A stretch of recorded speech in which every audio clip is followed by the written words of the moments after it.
Hello and welcome. I'm Matt, this is Low Spec Action Squad, and we are back with the BIOHAZARD PC from the last video. If you haven't seen that video, well, it's like glued on or something. I don't know if I can get this. Oh! Yeah, no pressure to watch that, it's pretty gross. But we're going to try and upgrade this, as well as fixing some of the problems we encountered with it. I have 4 goals for today. The first one, I want to find out why this computer thinks that the CMOS battery is dead. It's brand new, it should be perfectly fine. But it still thinks it's dead.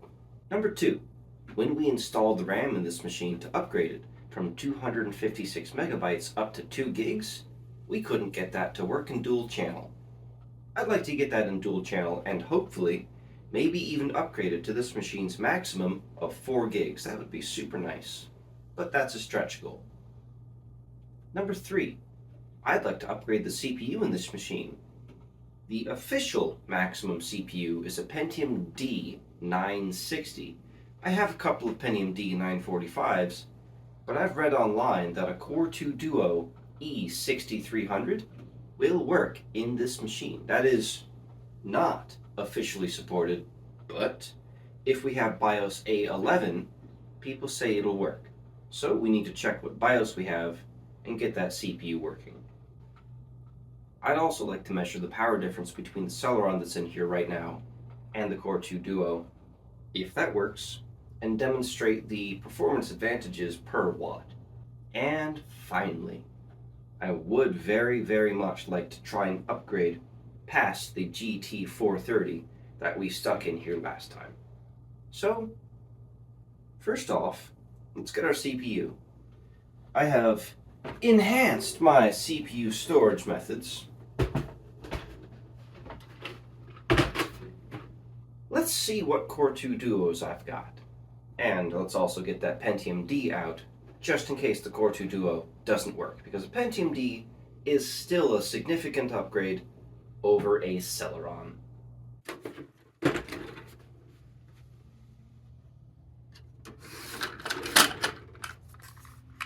This is where my Pentium Ds are. There's a 945 right there. As always, let's check the bottom to make sure none of these are broken off, and it looks like we are good to go. So there's our backup.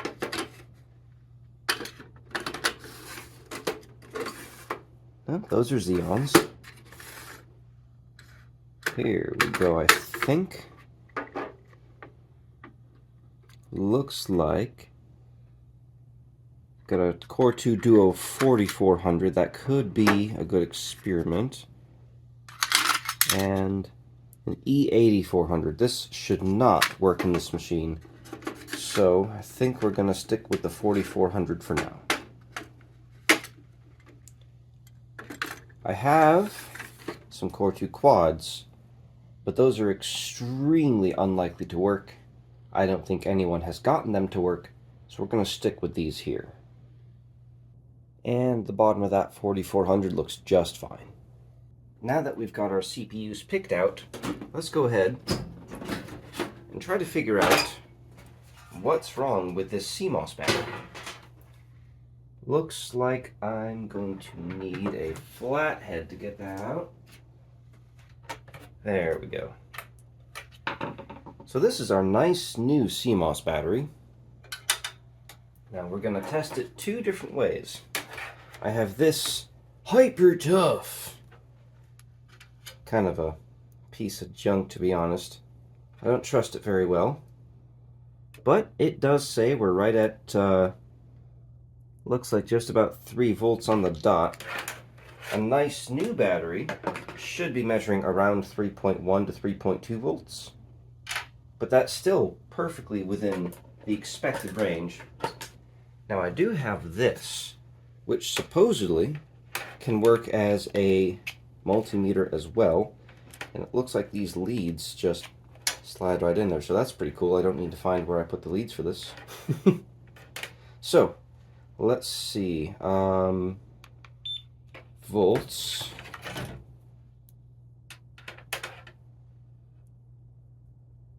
3.3 volts. That's exactly what we're looking for. Okay.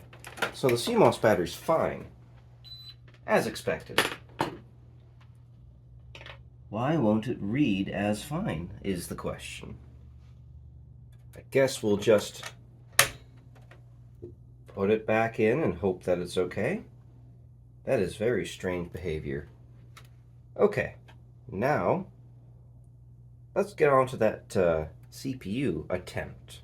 We know everything else in the system's working right now, other than the question about the CMOS battery, of course, but we want to change one variable at a time, so let's work with the CPU first. I lose one screwdriver, I find another. Oh well. Oh, that's tight. And this should just swivel forwards and then unclip. And then unclip. There we go. My goodness. Now, I'm not a huge fan of this heatsink style. I think that there's a lot of space up here for the air to blow through and not go through the heatsink. I like to block this area here to force more air through the heatsink itself. But I'm not as concerned about that at this exact moment in time. So let's go ahead and clean this off. And I will bring this up for the camera. We are dealing with a Celeron D336.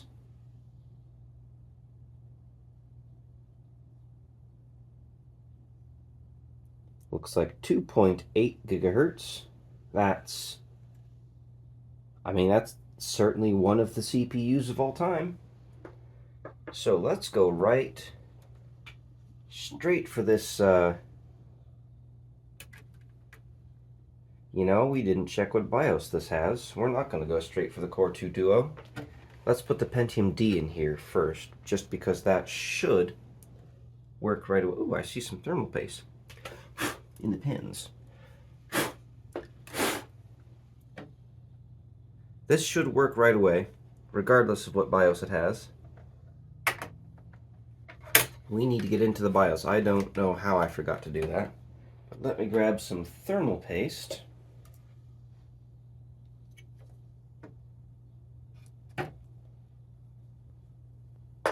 And we'll get this cleaned and reinstalled. Ugh. Dell did not use the best thermal paste, I will tell you that.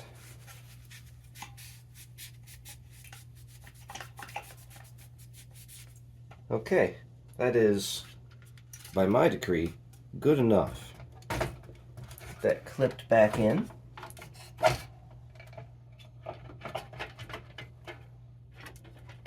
And secured.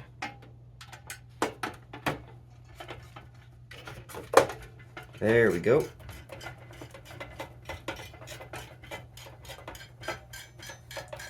Now with this, you see these holes here? There was a copper heatsink available. I might have one lying around here somewhere. Well, it powered up automatically. That's because we removed the CMOS battery. Let's try to get into the BIOS here.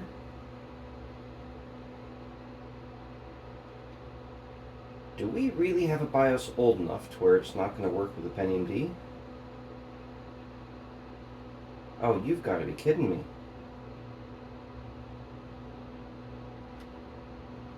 Unless it defaulted to onboard graphics. No. Well, that sucks. Let's get that Pentium D back out of here, I guess. Well, I was wrong. The heatsink I thought I had was actually for a Pentium 4. So that will not work. We're going to have to stick with this real crappy one. Power on.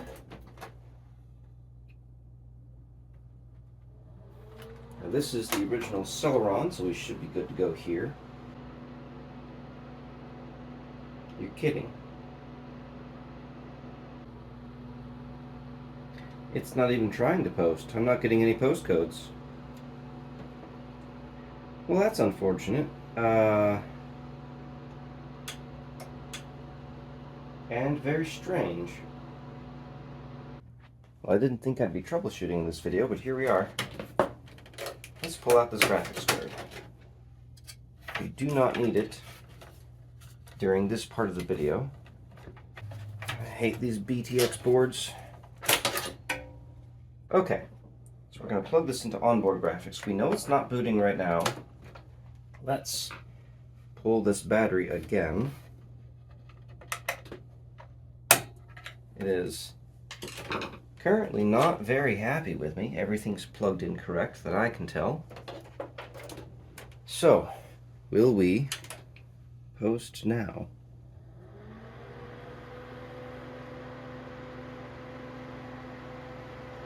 That is a solid no.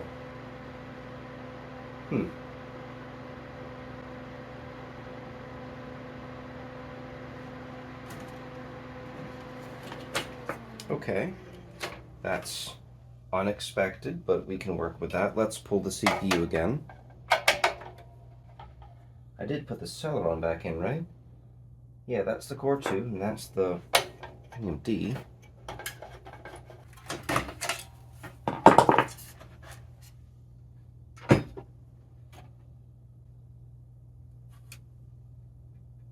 Pins are clean. Socket's clean. What?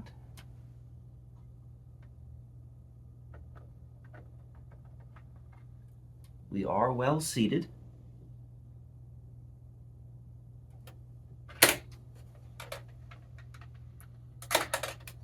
Friends, this is strange. Where's that Pentium 4 cooler? We're just going to set this on top for now. For ease of... No, I can't set that on top. There's capacitors all around it. Shoot. Yep, guess we're going back to this one. Okay.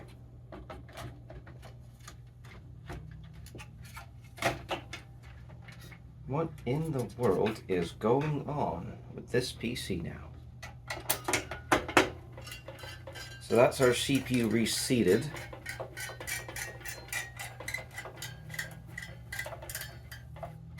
If this were a memory issue, we'd be getting beeps.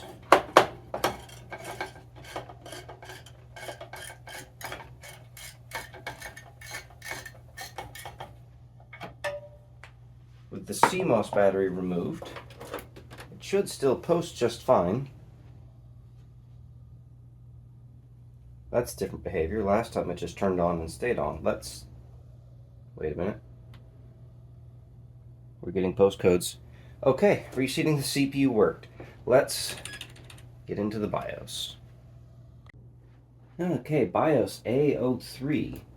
That should have supported the core... Sorry, that should have supported the Pentium D, but this socket clearly has some pickiness for how the CPU is installed. Maybe whatever happened with the Celeron that first time was also happening with our Pentium D. Bottom looks clean. So,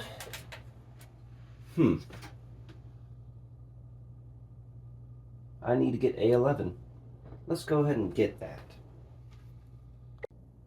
You know, I wonder if it's going to complain. Yeah, system battery low. Let's go ahead. I have put our BIOS battery back in. That makes us reseating that like 3 times now. Let's see if it still complains about a low system battery.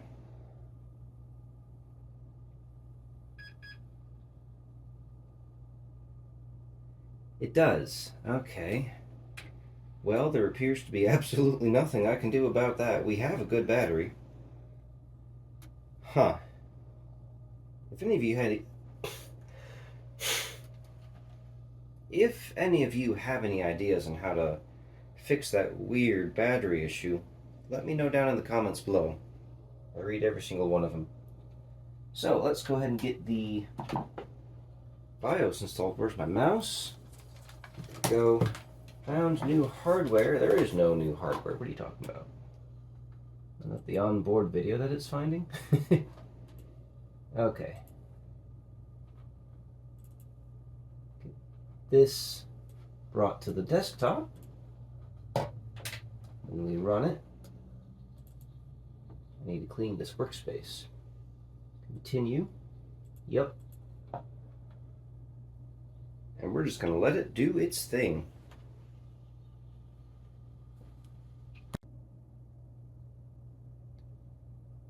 I'm always worried during these.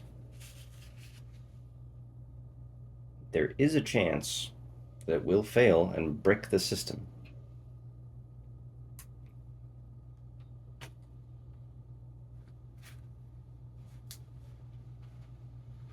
Go into the setup, maybe.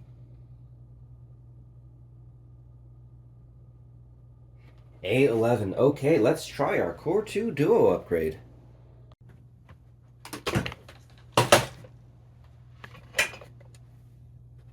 I did not think this was going to be such a pain. Power.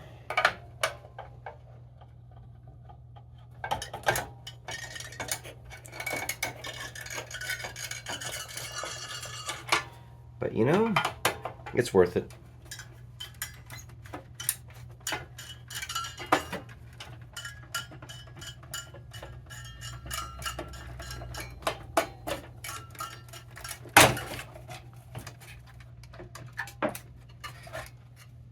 Okay, get this cleaned up, just so I don't get it everywhere. And that is our Celeron, hopefully removed for the last time.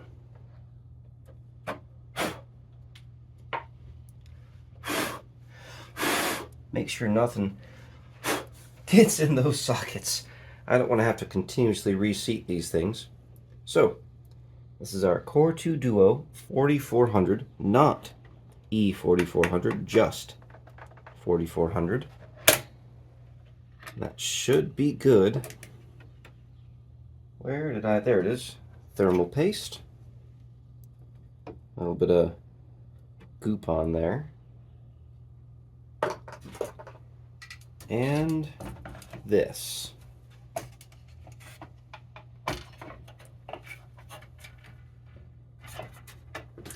Okay.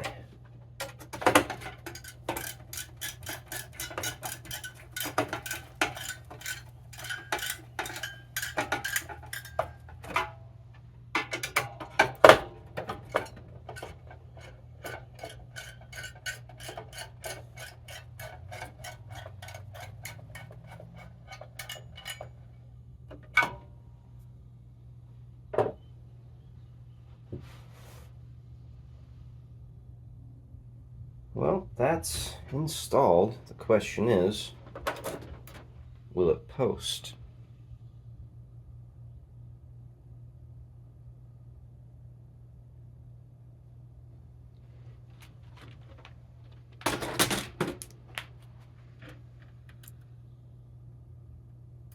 It's not even trying to post. It's doing the same thing it did with our Celeron and our Pentium D. So it's possible that we just need to reseat it. I hope. I really want this to work.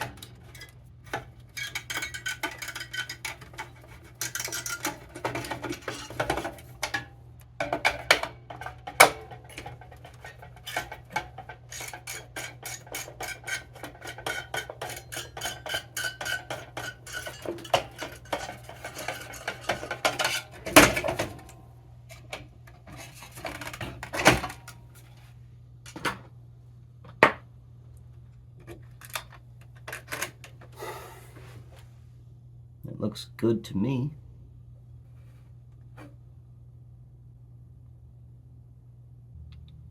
Okay, well, I've got thermal paste on my shirt now. Great. But everything looks good. We are well seated.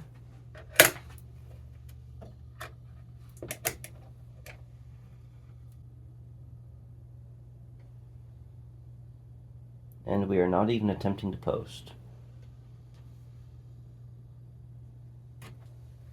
Now, to be fair, to be completely fair, the 6000 series is what's on the support list, not the 4000 series, but one would think that if it supports the 6000 series, then it would support the 4000 series, but maybe that is not the case. Let me look around and see if I have a 6000 series. I don't think I do, but that would be nice, because I don't want to go to a Pentium D.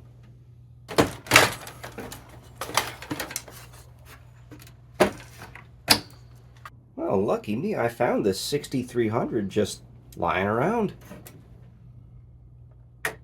I'm not incredibly confident that this is going to work, but it would be nice. We just want to see if it'll post.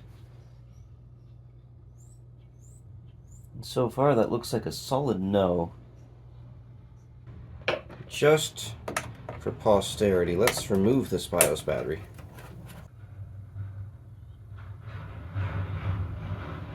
What the hell is going on outside? Well, that's not posting either. The CPU's not even getting warm. Let's give it a wiggle. What is going on outside? Well, that's the darndest thing I've ever seen. There's a guy outside dragging a trailer behind his truck, but the trailer has no wheels. Anyway, I think he's gone. And still not posting. Looks like we're stuck with that Pentium D, if we can even get the Pentium D to work. Shoot. Well, let's grab that Pentium D. Where's my...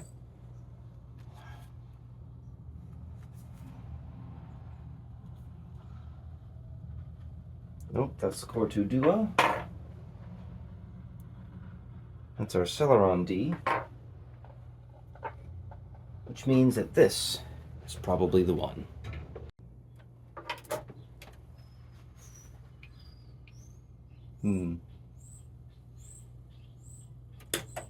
Well, it's different behavior. Wait a minute. We're posting. I've got a screen. Okay. And we unplug. Perfect. So, we have a CPU upgrade, even if it isn't the one that we wanted. Now, let's try getting, once this is on, let's try getting dual channel to work. That would be nice. Unfortunately, this does mean that our stretch goal of measuring the power difference is not going to work. So let's go ahead, get this set up in dual channel. Last time, it would not post like this.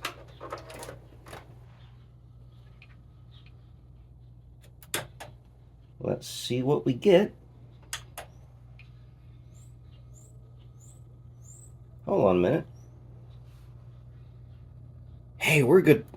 Do we have dual channel? What do we have? Dual channel. Okay, we're good to go. That is the minimum of what I wanted. We do still want to try and get 4 gigs, but at the bare minimum, we've got what I set out to do.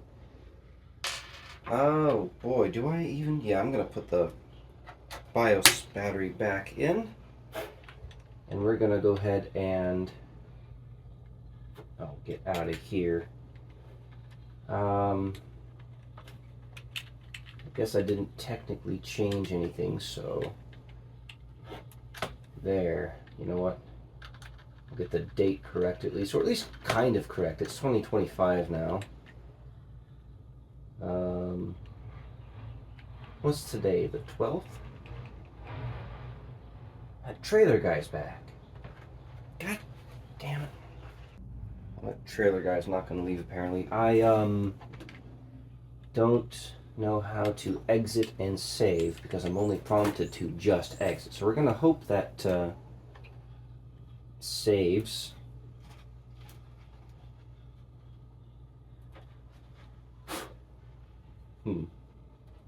Is it going to complain about the battery? Yes. Surely that's the... Yep. Wait. Hey! It's not complaining about the battery anymore. That... I didn't do anything, but let's go into the setup and get rid of that floppy drive thing. Drives. No floppy drive. Save, exit. Why is it prompting me to save and exit this time? Okay. So if we boot straight into Windows, that'll be 100% of our wanted upgrades done. We have a CPU upgrade to dual core. We have dual channel memory now. And our BIOS battery's working. I do still want to upgrade the graphics card, but honestly the 430 is a pretty decent match for XP, so if we get stuck with it, it's not the end of the world. And yes, although we didn't get the Core 2 Duo going, the Pentium D is a lot better than the Celeron D. And it looks like we are good to go. So let me root around in my box of potentially dead graphics cards and see what I can come up with as a replacement for the 430. Our super secret technique to get this weak cooler to actually cool the Pentium D is to force more air through the fins instead of letting it all escape above. How do we do that, you ask?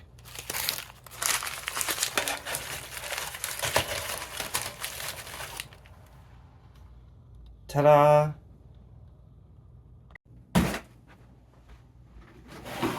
Alright, I don't know why I'm putting the side panel on, I still want that off.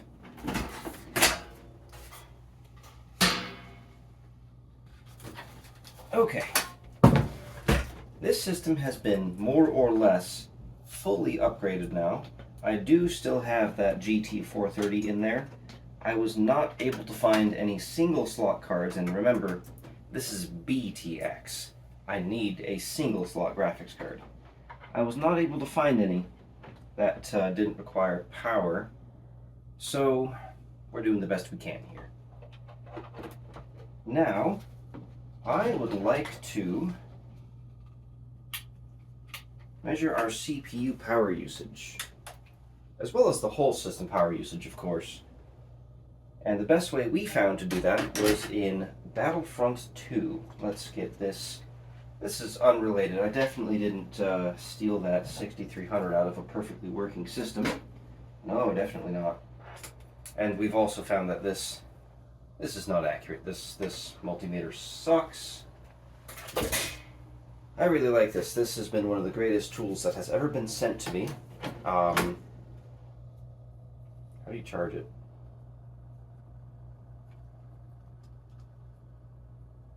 Oh, it charges over USB-C. I can just use my cell phone charger for that. That's awesome. Okay. Well, let's get Battlefront popped up here. I think that's one I can't really see from here.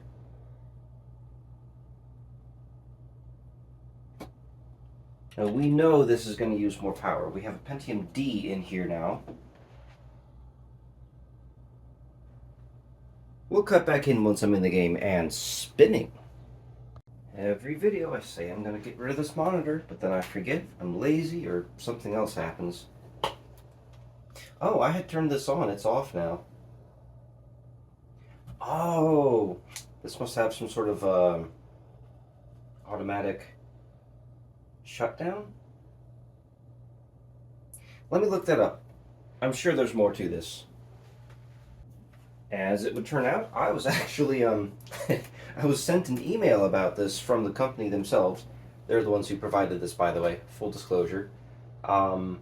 They specifically wanted me to mention that it has a lithium battery, and you charge it over Type-C, which we just discovered. It has a 3-stage automatic shutdown. I assume what that means is it'll dim or turn off the screen if it hasn't been used in a while, and then shut itself off later. They did not specify what that meant.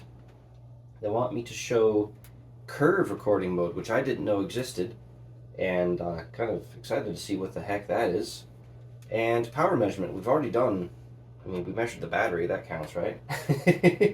So, let's get spinning. Okay, spin maneuver achieved. Now we are already up quite a bit more than before. Looks like about 140 watts. So let's grab our current clamp here. What do you say? Oop.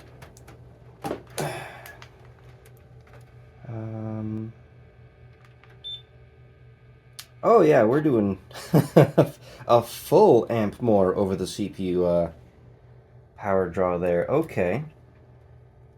5.72. Last time we were... Oh, I saw 5.85. It's getting a little toasty back here too. That air dam is working great. Okay. I saw 5.85 once. So we're going... Oh. Saw 5.9 almost. We're going to assume 6. That puts us at... 72 watts? Give or take. The math is amps times volts. This is 12 volts. So, yeah. Okay. Fun, fun. Now, how do I get to curve recording mode? Do I just... Nope. Hold mode. Hey! Oh, that's cool. This must have some sort of memory on it that you can recall at some point. That is very cool. What happens if we... Yeah, there we go. Okay. That's awesome. It's like 50 bucks too. This is cheap. Okay. I'm happy with this. We're obviously using more power, but this is awesome. I bet you our clone trooper has bet he's very dizzy right about now. So we're still using about 140 watts. Last time we saw around 125 up to 130. So definitely more power draw, and it's hotter too. Whew. Well, I suppose that about wraps it up here. Still disappointed we didn't get the Core 2 Duo to work, but I mean, what can you do? It's not really officially supported anyway. There's just some internet people who swear that they've got the Core 2 Duo working in here, but yep, I guess this pretty definitively says no, you cannot. And BIOS A11 was the last BIOS for this machine. So, with that said, I think we actually do have a shorter video than usual this time. I hope. Obviously, I haven't edited this yet, but hey, thank you very, very much for watching. If you'd like to see more content like this, please do hit the like and subscribe button. Let me know down in the comments below what you would have done differently, because, I mean, I do things very strangely here. If you'd like to see all kinds of behind-the-scenes content, you can find that at my Patreon, link down in the description below. And if you'd like to send me old junk like this, well, we do have a P.O. Box, also down in the description below. Thank you very, very much for watching again. I hope you liked it. There's a spider in there. And with that, I'm out. Goodbye.